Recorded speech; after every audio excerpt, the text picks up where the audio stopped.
freaking pathetic organization. Where do I start? Where do you guys want me to start? You guys, I'm not live. I can't really ask you questions, so I'm going to ask myself rhetorically. Where do you want to start? Oh, okay. So the worst team in the National Football League, objectively, is the Panthers. They fire their head coach in the middle of the season. They're on an interim coach, by the way. So, interim coach. They traded Christian McCaffrey, their literally only good player, who's been a buck killer for years. He's gone, so they should have no rushing yards, right? We'll get into that. Oh, don't you worry about that one. And then their defense has a bunch of, nobodies out there. Again, they're injury riddled. So, third string corners on Mike Evans the whole game. That should result in good, things for us, right? Don't get me started. Then we have freaking, what was the last thing? I don't know, freaking coaches, freaking everything. Fire everybody. We aren't good. Here's an unfortunate reality, folks. The Bucs are not good. I do not think, I'm going on record right now. You can listen to me say this. I do not think the Tampa Bay Buccaneers will make the playoffs this year. And because of that, I think every single coach from Todd Bowles to Byron to, everybody else should be fired. I think their job is they're going to be fired. But if Byron Leftwich isn't working at the McDonald's on McDill next to my house before the end of the season, I don't know what you want me to do. Oh, well, that's so mean. You're so mean. Okay. Give me a break. We're going to go down in the history books and talk about one of the worst career decisions that we've ever seen in our entire lives with Byron Leftwich choosing to stay as an offensive coordinator when he got offered the Jacksonville head coaching job, because not in a million years is that going to happen again. Nobody's going to touch this guy. We're going to fire him as our offensive coordinator. And there's some Buccaneer players that should be under some serious SEC investigation for grand felony stealing. Shaq Barrett, where have you been? Oh, is your money? Have you been weighed down by all the money in your pockets? You can't get any sacks anymore? Devin White, what a total joke he is. At least Vita Vea got a sack today. But you look at some of these other guys, Russell Gage. It's man coverage. You don't finish your route in an out route. He just sits there like it's zone. People in high school know how to do that. What are you doing? They seriously, they're stealing money from the Glazers. What is going on? Luke Gedeke is so bad he gets benched. Then Nick Lever comes in, plays better, and then they bench him and they put Gedeke back in. It's a false start the first time he comes back in. And then here we go again. How many times have we seen this narrative over the past decade, guys? How many times? Oh, the starting quarterback's injured for a team that's not good. And their backup's injured. We're playing their third string quarterback, Will. We're playing the third string quarterback. We're all set. Taylor Heineke. Trevor Siemian. It was Trevor Siemian's backup. Who was that guy that was a complete bust? God, I can think of his face. He had like a weird haircut because of like the rookie hazing thing. I don't remember. We played Broncos third string guy. It was like, a second round pick or something. He was actually a late first round pick. We make him look like a Hall of Famer. Mitchell Trubisky, backup quarterback, comes in, goes 9 for 12, wins the game. And then here we go again. Will, there's no Baker Mayfield. There's no Sam Darnold. They signed a quarterback who should be driving a UPS truck to go play football against us this week when they just traded all their good players. Goodbye, Robbie Anderson. Goodbye, Christian McCaffrey. Fired their head coach, interim coach. They're on everything interim. And they come in and we make him look like Hall of Famer. He had one incompletion in the first half. That was off of a drop. That was his one incompletion, was off of a drop. Todd Bowles, how many times are you going to keep pointing fingers? How many times, Todd?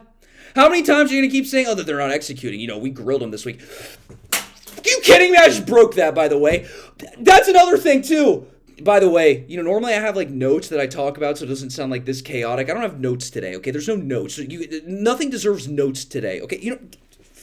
This joke of a team. Get rid of that jersey. Throw that right across the room. Disrespectful. Yes, sir, it is.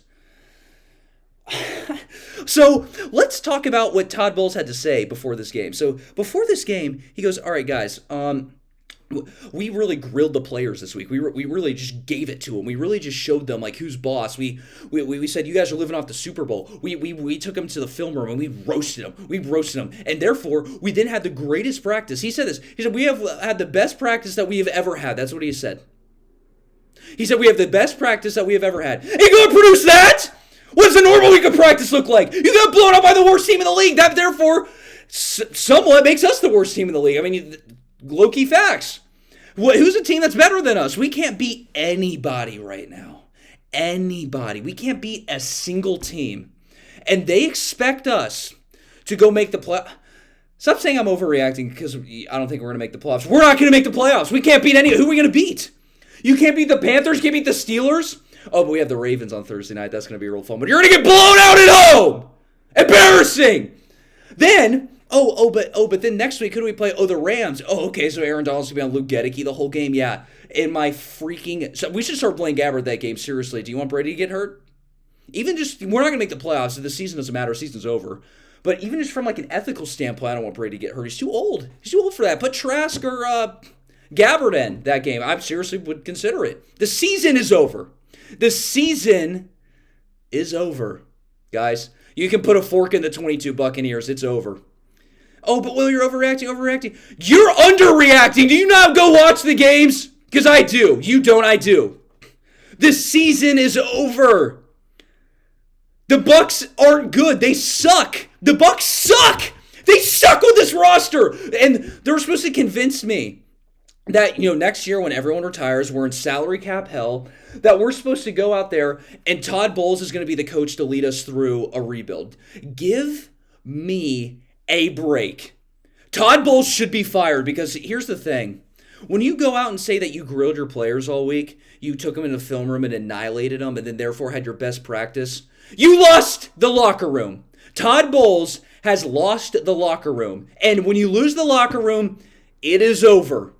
It's over, folks. The season's over. Todd Bowles' career as a head coach for this team is looking to be over. Because if he doesn't go to the playoffs with this team, he should absolutely be fired. This is a top 5 roster in the NFL, worst case scenario. And he doesn't even take this team to the playoffs. And we're supposed to expect him to be a good coach when we have probably a bottom 5 roster next year when we're trying to rebuild. That sounds like a good idea. What a joke. And another thing is, too, that I believe was always his undoing was the fact that this coaching staff doesn't fire each other because they're all friends. They're all buddy-buddy. No matter how much they suck!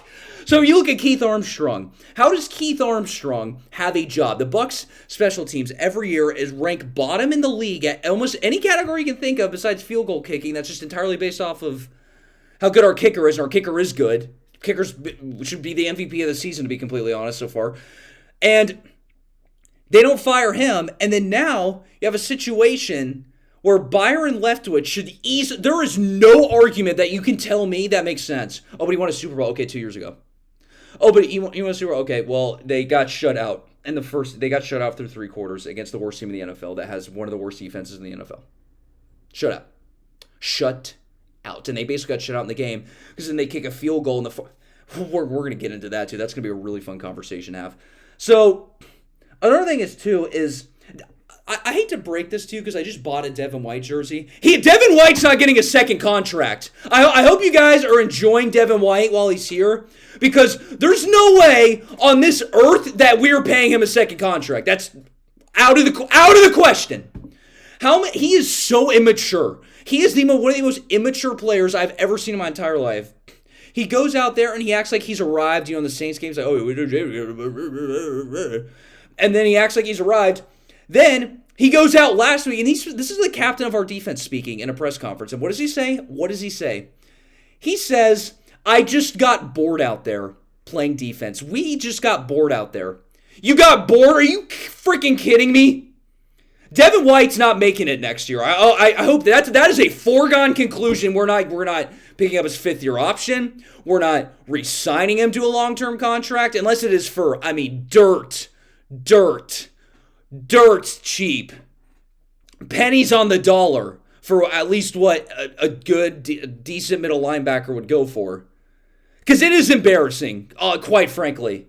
And someone should be held accountable for this. The fact that we're going to go out of this game, not a single person on this roster is going to lose their starting job, and not a single coach is going to get fired is why this is a failure.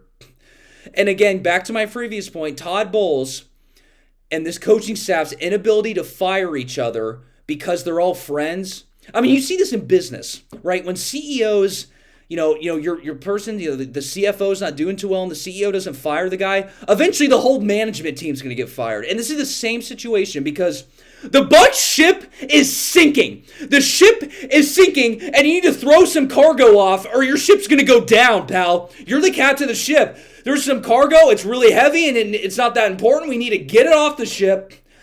And Todd Bowles is just going to let it stay on the ship and just go down with the ship. Because if you don't get that off the ship, guess what, pal? You're sinking too. You're sinking with the ship. And it looks like that's what's going to happen because this coaching staff has no ability to fire each other. They have no ability to coach. It's an absolute embarrassment. You take a top 5 roster and do this. Unreal. I've had it. This coaching staff sucks. I want a clean house. I want Bowles gone. I want Leftwich gone. I want Armstrong gone. I want Shaq. They should just trade Shaq Barrett. I mean, what a highway robbery that contract is. Get rid of Shaq. Get some draft picks. We got some good quarterbacks. This guy's got Bryce Young, got CJ Stroud, got, all these players. Maybe we should look into it because the season's over. And here we go.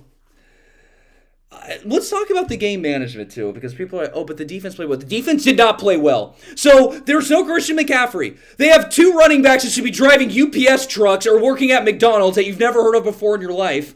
Deontay Foreman and Chuba Hubbard. Okay, you've never heard of those guys.